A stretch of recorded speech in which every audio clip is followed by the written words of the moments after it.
Natagpuan ng bangkay ng hindi pa nakikilalang lalaki sa gitna ng kalsada sa Batangas City. Nakatutok si Denise Abante.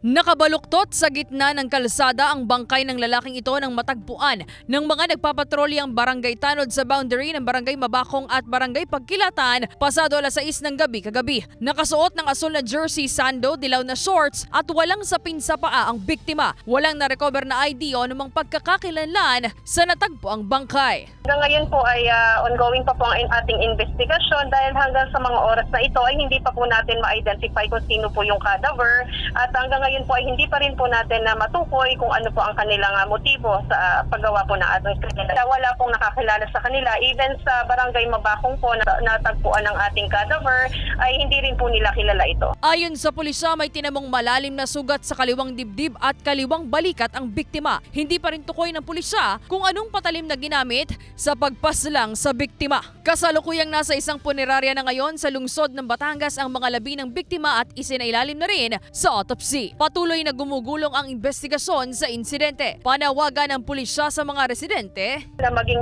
mapagmatiyag po tayo at ipinapanawagan ko na rin po yung pagkakakilanlan po ng ating found cadaver na siya po ay male at kanyang edad po ay nag-range po ng 40 years old, medium build.